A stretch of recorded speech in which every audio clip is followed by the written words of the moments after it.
on Rad Season, I'm going to be chatting to professional slopestyle mountain biker Nicholi Rogatkin.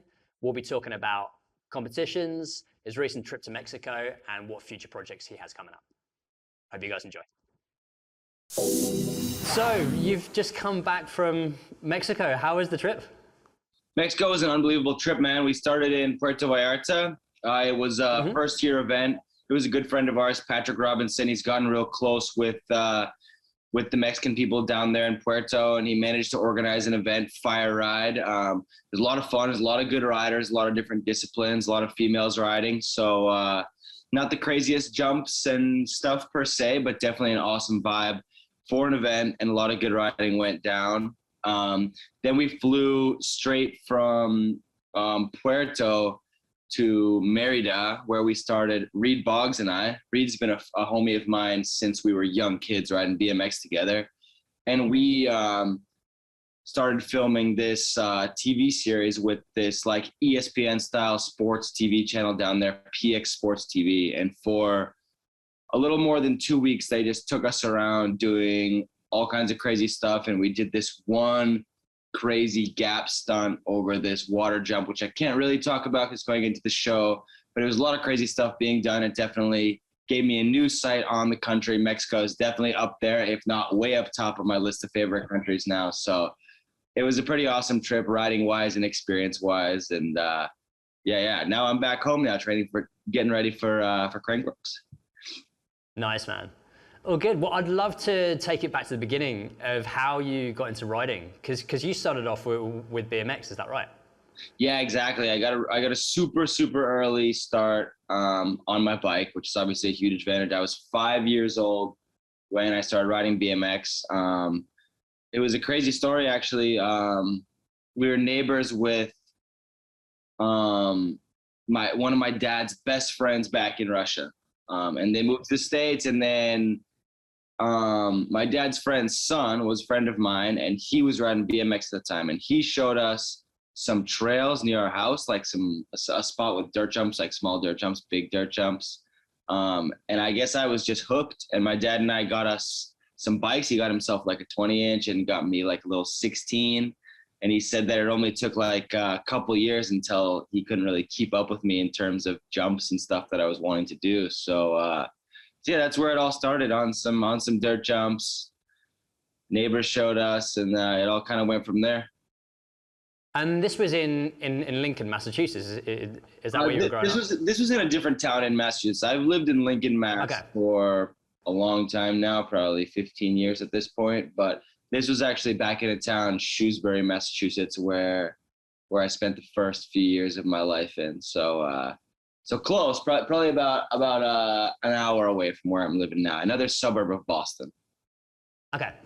And when you kind of got into it, were you like, was the jumps part of it back then? Were you kind of froth and grom where you kind of, you just wanted to send it and kind of do things on your bike back then? Or were you kind of like looking up to your mate and thought, you're just going to try and ride? And it seems like it was all about the jumps from the start. It seemed like I was just trying to catch air, and that air time was always like the goal for me, and just some of the videos that I have of back in the day of me riding my little bike and stuff is just me trying to do Supermans or get big air. It was kind of always about the air time. I mean, I was just having fun on my bike. So I was doing some grinds and some street stuff as well when I could, but I think since I started on the dirt jumps, and the first thing I saw was people doing big dirt jumps and big air, and I was kind of trying to do the same. It's always been about like that kind of air time for me. That's what I've always found most fun on the bike. And did you do any like BMX racing at all back in the day? Did you?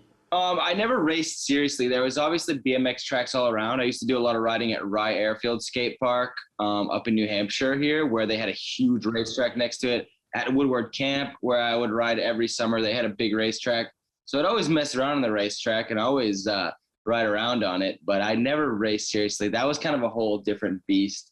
Freestyle was more like freestyle, you know what I mean? But racing was really serious and organized and extremely competitive. And yeah, so I never really got into that and focused more on the jumps and the tricks and all that. And when did you start going to Woodward?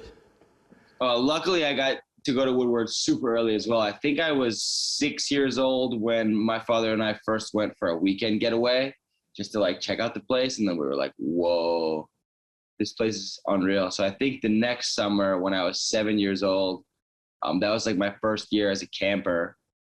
And then a couple years of doing that. And then my dad, who actually worked a lot of construction back in the day, talked to the owner of Woodward at the time and kind of asked if I would be able to ride at Woodward if we had a little house near. So he built like this little cabin a half mile off the property of Woodward, and we would just go there every summer and chill. So from age 6 to like at least age 16 or so, we were there every summer for long periods of time. So yeah, a lot of times at Woodward.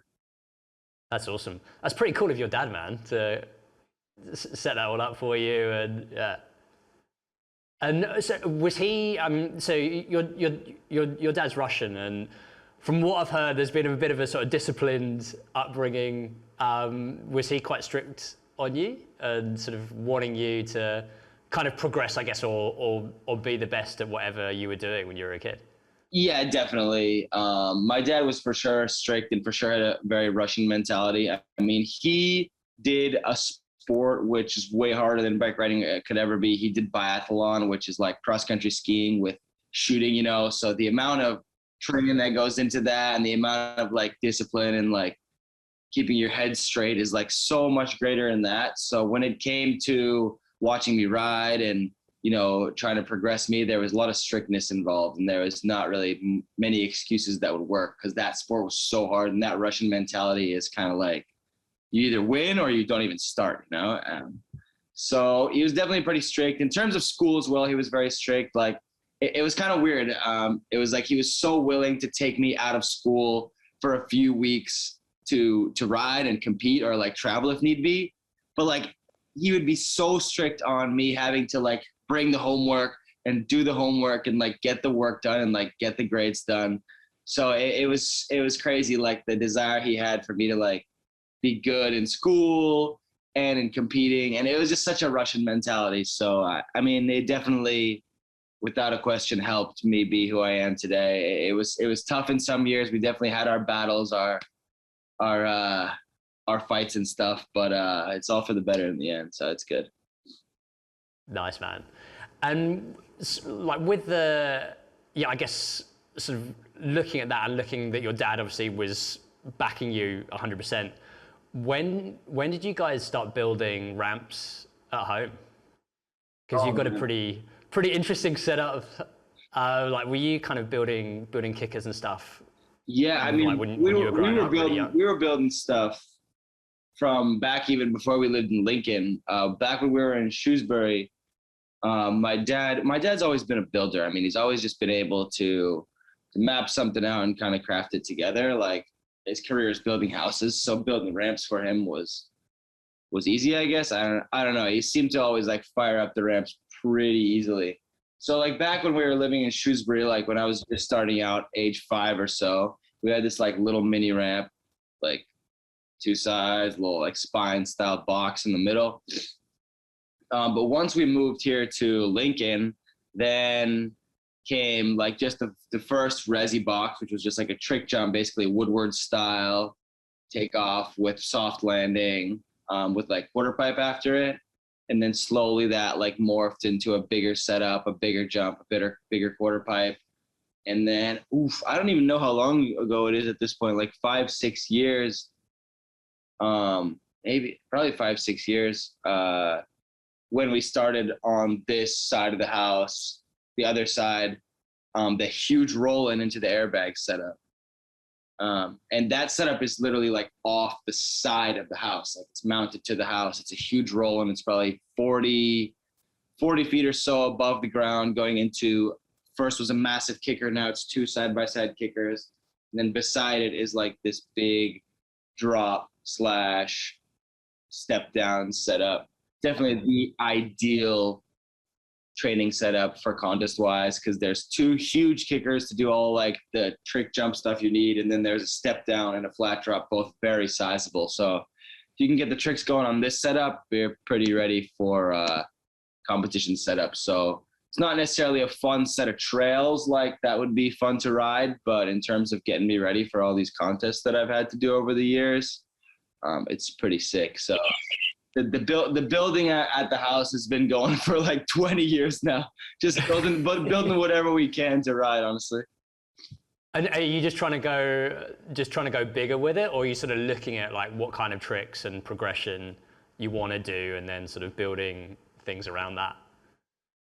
Yeah, it's kind of just focused on progression and preparation. You know, it's really difficult to be ready for these competitions, and not just to be ready, but to be ready to do new tricks and do progressive tricks and tricks that are different from the rest of the competition. So at home, you basically, like I said, you just want a progressive setup to prepare on. You know, the more ready you can be with all your tricks when you arrive to a certain event, the more possibilities there are for your run. And there's always like that strategic planning that goes on into every single contest run, regardless of if it's BMX, if it's mountain bike.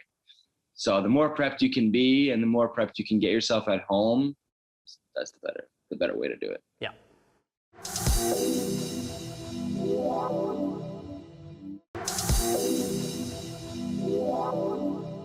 And when was the whole mountain biking and BMX, or switching from BMX to mountain biking, did you think that, were you like sort of at a crossroads where you had to kind of choose which one you wanted to push?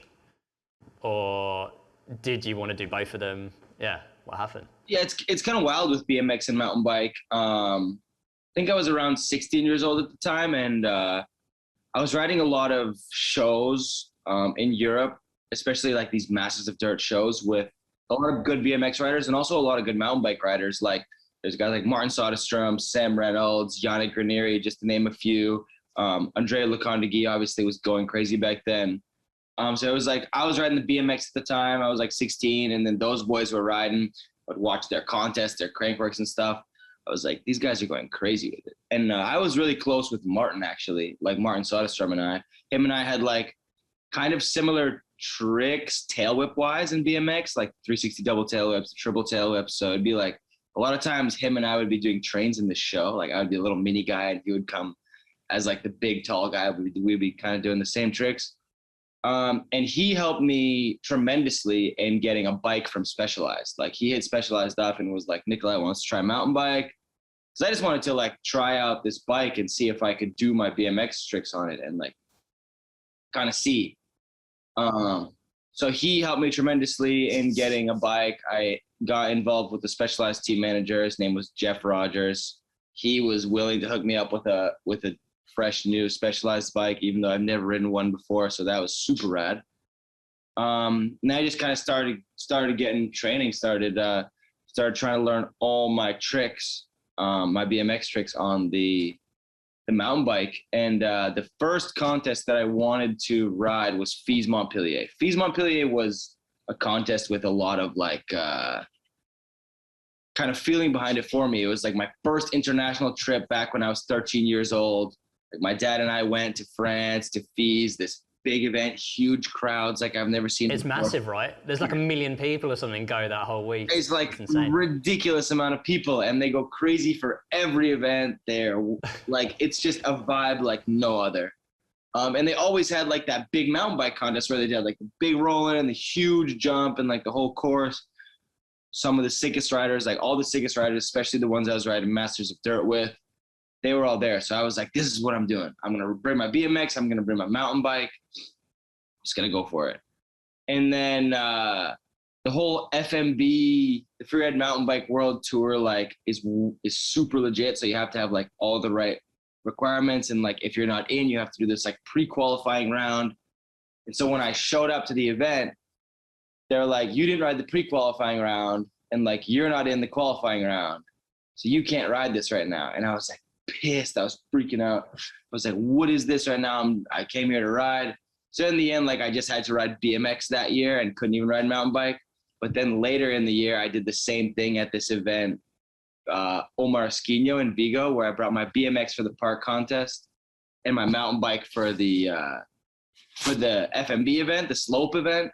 and I managed to win that slope event. And that got me an invite to ride best trick at Crankworx. So at that point, it was like I had a pretty good start into mountain bike, but I also had like a big background of BMX. So for like that next year after, I definitely tried my best to do both, where I did like a few contests for BMX, like the ASA triples and stuff, but I was more focused on mountain bikes. So it was tough for me. I in my heart, I was like, I never want to leave BMX. Like BMX is where I started. BMX is my life. Like, how can I leave? But then again, like with mountain bikes, it was my style, you know. BMX is very technical. It's tough. Like you have to like ride in a very particular way. And for me, I was more about like the sends and the big jumps and the big tricks. So there's a lot of opportunity for me in the mountain bike world. So it's just kind of the direction it went, and I can't complain, obviously. And with all the traveling, did that start super young? I mean, you were doing like Masters of Dirt pretty early on, right? Yeah. The traveling for me with riding did start very young, and I got to thank my dad for that. Like, my dad was the type of guy that the traveling was never the issue, you know. Like, if he could get to a certain event, like, he was like, you got to go there, you know. So there was a bunch of contests we did in like Czech Republic when I was super young, in France, in England. Like, there was a lot of contests, you know. If there was an opportunity to fly somewhere and compete on a world stage with like the top pro riders, we would always do it. So I've always been down with the traveling since I was super young. And yeah, I'm thankful that I did it, because up until COVID hit, I was like fully pinned maximum number of trips, not maximum number of events every year, like as many contests and events as I could do. So yeah, that's the program that I love being on. Yeah. And how's it like with COVID, has it been good to have a bit of downtime as well? Because I mean, if you've constantly been traveling, so or have you been itching to go and get away? It's a tough situation with COVID. I guess you can say it's kind of nice to have a bit of time off, but for us competition athletes, like, this is what we live for. You know, the reason that we ride is, I mean, we ride because we love it, obviously, but to transfer that everyday riding and preparation to like a contest stage and a big stage is like super motivational, you know. It just makes the riding feel that much more epic, you know, every single time. So as nice as it is to like kind of sit around and chill and not have any pressure building up in our brains and our bodies that these competitions have to be done, there's obviously a lot of motivation that we have to just get out there and show what we got. So with Innsbruck coming up, definitely excited to do that. So yeah, it's been a bit long, you know. I thought the COVID thing was going to be a few months or so, and it's going into a while now. It just dragged on, huh? For sure. Yeah. And so when's like Crankworx kind of going to that? When you did your first one, I mean, you haven't really missed one since then, right? Yeah, that's true. Like I said, in 2013, I got invited for the first time to do best trick at Crankworx, just best trick. And I was like, I don't know, is it worth it? Is it like, should I go? And everyone that I talked to in the mountain bike industry was like, Crankworx, especially Whistler Crankworx, is the one that you need to get to. Like, everyone's there. Like, they're like, you're gonna see what we mean. Like, you go there, you're gonna see what we mean. And like, they were honestly right. I rode best trick. I ended up third in best trick behind Mike Montgomery, I think, who did a flip bar hop to whip, which is still one of the most ridiculous tricks I've ever seen. And then Yannick did a backflip double tail whip, and then I did a cash roll, kind of a sketchy one. So I ended up third, which I was stoked on. But then I got to watch Red Bull Joyride, and I was like, the crowd and the riding level and the whole atmosphere of that whole event, I was like, this is nothing like I've ever seen before. Like, this is unbelievable. So then the next year, I got into the Diamond Series. I won 26 tricks in Austria, which is the iconic gold event, which actually doesn't happen anymore. But after after winning that contest, I got my first invite to Crankworx Les Deux Alpes in France. And that was my first Crankworx ever. And I ended up 4th there. And since then, yeah, I haven't missed a Crankworx. I've dropped into every single Crankworx since then. I mean, with an exception of the COVID Innsbruck last year, which literally I could not fly over to Europe for. I've been in every single one. So definitely hyped on that, man. It's been some unbelievable experiences in every single Crankworx over the years. So yeah.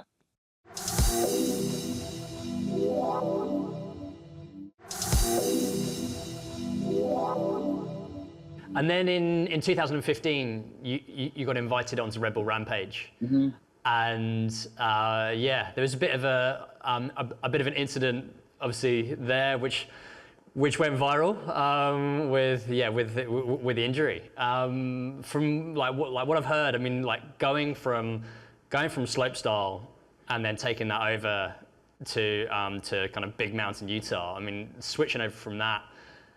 How did you feel, kind of like being there and kind of being involved in that event?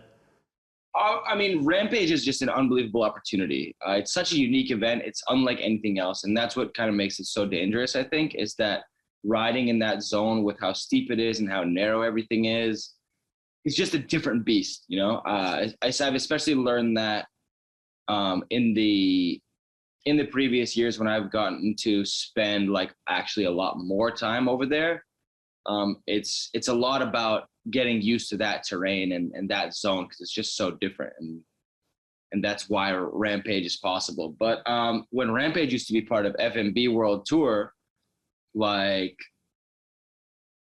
that was a huge opportunity. You know, we ride all these kind of slope style events the whole year, and we're using a different skill set, and then suddenly we're invited to this iconic, historic Rampage. So it's impossible to pass up on the opportunity. You know, it's such an opportunity.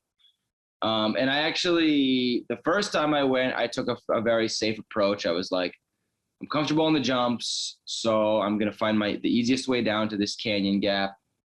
And then I'm going to hit this other big jump after.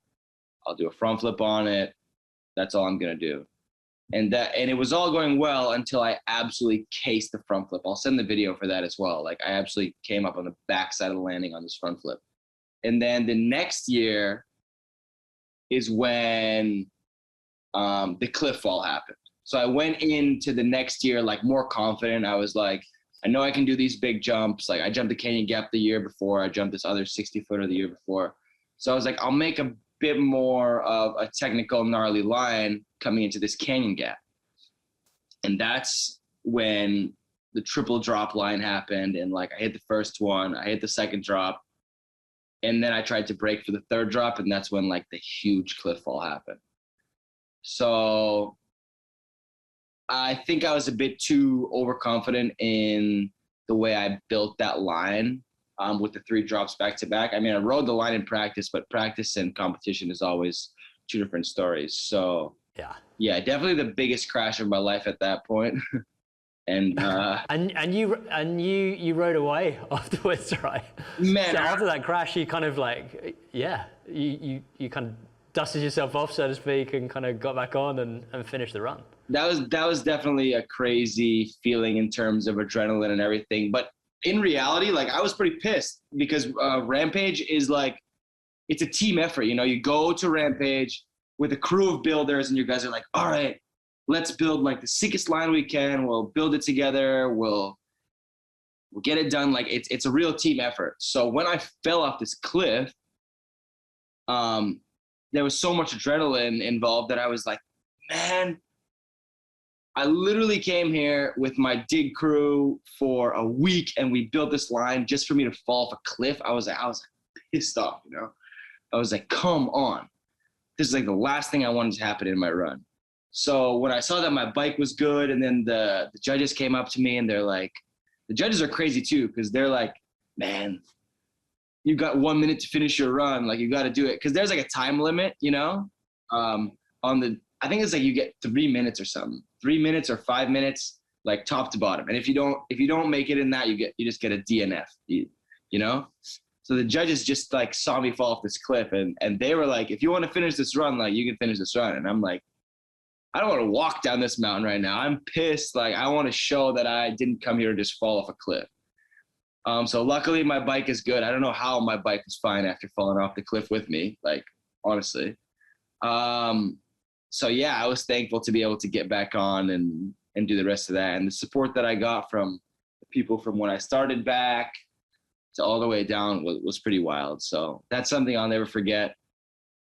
Things would be pretty different, I think, if I wasn't able to land on my feet during that crash. Like I probably would have gotten a lot more messed up and at least not been able to finish the run. Did it like afterwards, did it sort of give you like a weird sense of confidence that like going into other events that, you know, that you were lucky obviously with that crash and having kind of like minor or like not major injuries from it? Do you sort of look at that into the next events and think, all right, you know, you're going to try and push it a bit more, or? That was just kind of a different crash. A lot of the other events that I've had crashes in are still obviously a mistake, but a different style mistake. Cause that's like, cause they're very, very trick involved. So it's like whether you don't have the right speed for a trick or you take off the wrong way or you have a crash in that sense. This was simply like a crash because of that Utah terrain, you know, that I wasn't good enough at riding in there. You know, I grabbed too much front brake, which you can never do. I let myself go over the bars, tumbling down, which you can also never do. That it was like a bunch of don't do's for that. So it basically gave me no excuse to ever crash in a run and not finish the rest of the run. You know what I mean? Because that was like the worst thing that could ever happen, and I got up and finished. So there's going to be no time in my life where if my bike and my body are even able to get up and keep going, that I can't anymore.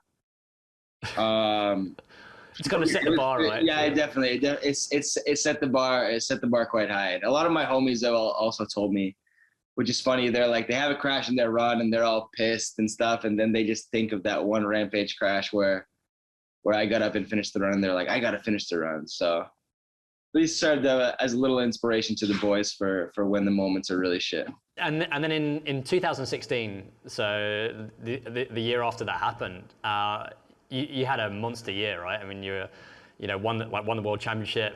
How was that feeling?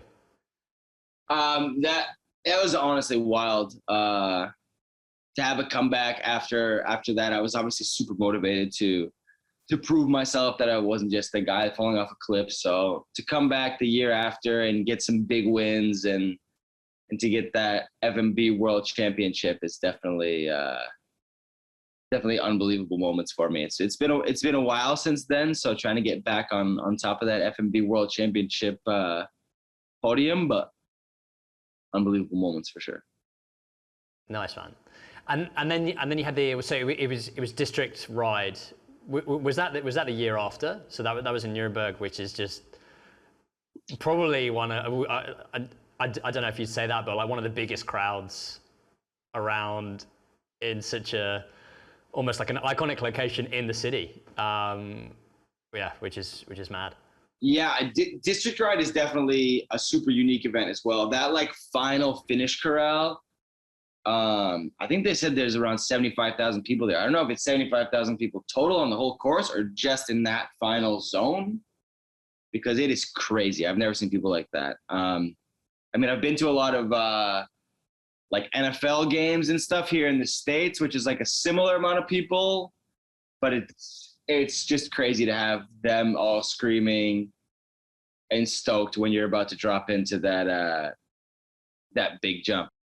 Right, and then 17 was that the 1440 then, that one? Must have been, yeah, because there's 2 district rides that I've done. There was one district ride that I did where I qualified first, and then Brett and Brandon were absolutely going off in the finals. They were going crazy in the finals, and then I crashed my first run of the finals. But since I was the first rider qualified, I was like the last one to drop of the entire competition. So I was like, there's a lot of pressure, but like, let's do this. I did my whole run, and then when I got to the top, there was like 2 options, like small kicker and big kicker. And the big kicker was so gnarly that I didn't even hit it one time in practice. But like, dude, this crowd, and just the fact that I was the last rider to drop, I was like, man, I cannot hit the small side right now. There's no way I'm hitting the small side of this jump right now. So I pedaled into the big side and tried to triple whip the big side. And it was like by far the biggest jump I've ever tried to do that trick on. And after the first tail whip, my wheel like hit my leg and just sent the whole trick completely wrong. And like I just had to throw my bike and run through the air and crash. And then it ended up putting me in like 7th or 8th place or something. But I swear that crowd in that moment, like the crowd combined with the fact that I was the last one to go, I was like, I have to do something ridiculous right now. But it turned out to be the wrong decision, but that's fine. How do you get yourself in the mental state when you're right at the top of the ramp, the crowd's going nuts? What do you do? Do you kind of like, do you just try and zone out and sort of, or do you kind of use their energy and, you know, kind of get sort of hyped up by them? Yeah, it's definitely a crazy mentality that you try to put yourself in those type of moments, whether it's before a run or in that unique case, it's before like the final trick of a run. It's kind of like this nervous confidence that you have to have, because there's obviously a lot of nerves because things can go very wrong, not just like injury wise wrong, but just kind of like messing up the whole run. That's almost like, for us contest riders, like in that moment, we're almost more worried about messing up the run or messing up the trick than getting injured, because, you know, there's so much adrenaline running through, you know, you're willing to do whatever it takes. But if you have like that nervousness where you realize the dangers and the risks and everything combined with like that confidence, and then you use like that crowd energy feeding off of that a bit, then it puts you in this like crazy mindset where you could sometimes do things that you didn't think were possible in terms of tricks and stuff. So it takes a lot of, I think it takes a lot of years of competing, you know, you're not just going to drop into your first competition and have that like mindset and that physical state of doing 100% or more of what you can do, you know? So it takes a few years to get there, but yeah, kind of that nervous confidence is what propels me, and I think a lot of other competition riders to make it happen when it comes to that big moment. And you guys would be traveling together, right? So you kind of be, obviously no one wants to see any of their friends or other competitors crash. So you would be, I guess, encouraging each other, pushing each other during the competitions. Yeah, it's honestly, the dynamic in slopestyle is something amazing. It's so competitive between us riders, you know, it's so competitive, like a slipped pedal or a case could separate you from another rider. So you're literally trying to do 100% of what you can on this course, like in terms of doing the run that will get you the highest on the leaderboard, you know? But at the same time, like we literally approach these events as a team, like almost like as a team going into it. You know, we help each other so much from day one in terms of when we start just riding the course, telling each other the speeds, telling each other like how certain jumps feel. And then when you're doing a trick on a certain jump and like you and that rider, another rider are like the only ones doing that trick, you know, it seems like you not want to give that other rider tips for that specific move, you know, because it might give them the upper hand in the competition, but everyone is consistently helping each other, you know, helping each other do moves, helping each other with speed, helping each other with confidence, you know, like, you got this, bro.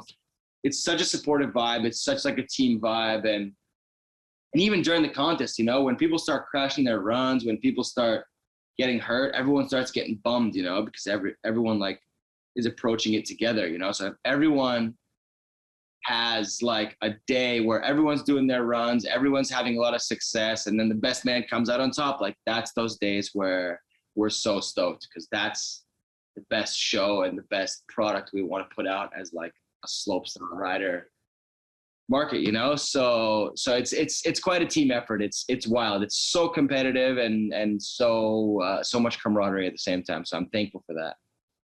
And it's so gnarly what you guys are doing that, you know, if everyone finishes off an event and no one's got seriously injured, you know, you're going to be stoked with that, right? Definitely. That's a big win. Anytime we finish an event and no one's going to the hospital, that's a big win for everyone.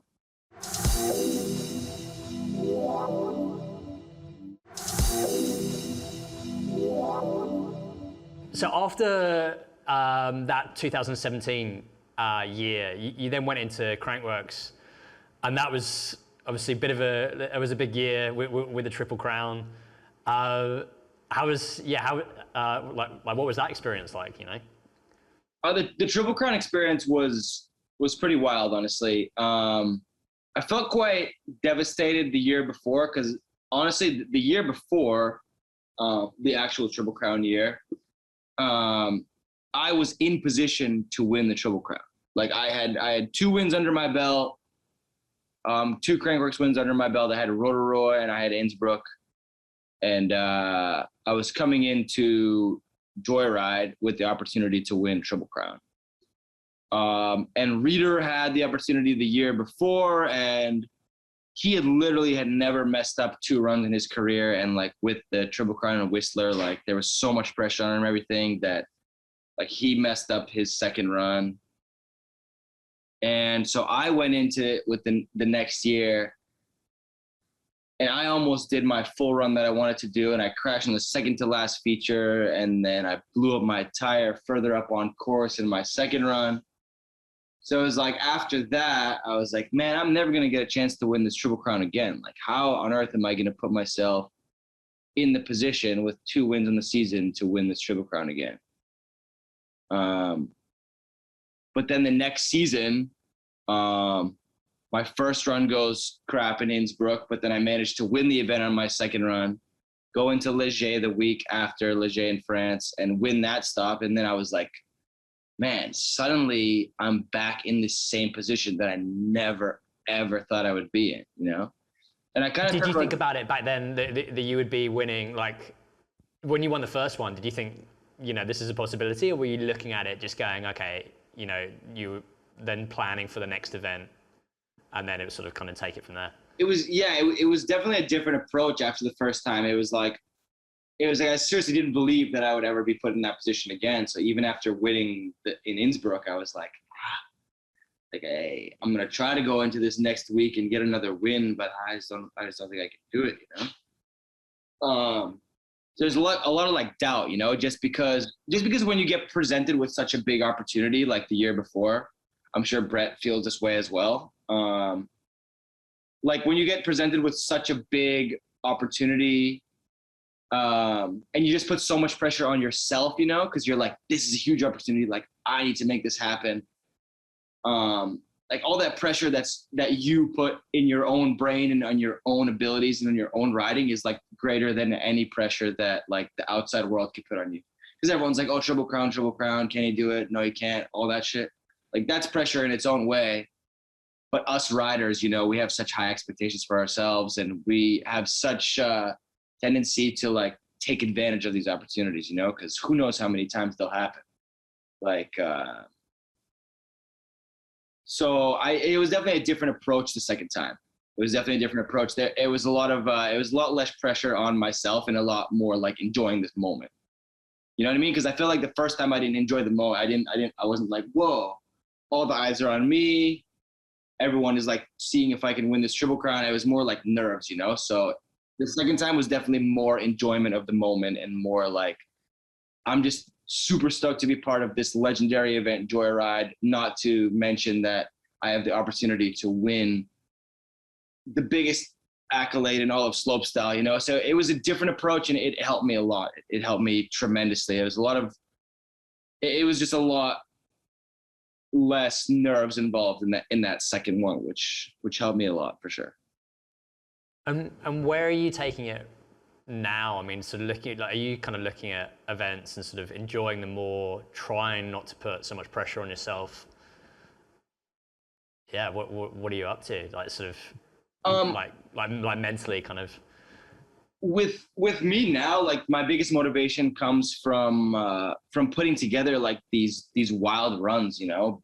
And also like I feel like mountain bike and slopestyle in general is such a growing sport, especially with some of these young riders. Like the young riders that are coming up in every discipline in mountain bikes they have so much potential and they are shredding so much already that like serving as a motivation to them in terms of what's possible trick wise is massive for me. You know, the more rotations I can do and while I'm physically able to do it, because I don't know how long I'll be physically able to progress and push these tricks forward and forward, you know, I'm going to do that, you know, cause putting together these wild runs that are kind of crowd pleasers for the people that don't even necessarily watch mountain biking, also combined with like kind of showing the youth and the young riders like what's possible on a bicycle trick wise. That's like the biggest motivations for me. So I'm just going to try to keep doing that, keep pushing the level of tricks and pushing the level of these slope style runs, and hopefully another run back at Rampage. I've spent a lot of time in that Rampage zone, so another go at that would be super, super wild. Cool, man. And with all the traveling that you've done, is there anywhere on the bucket list that you still want to go to, if it's for riding or just to kind of check out in general?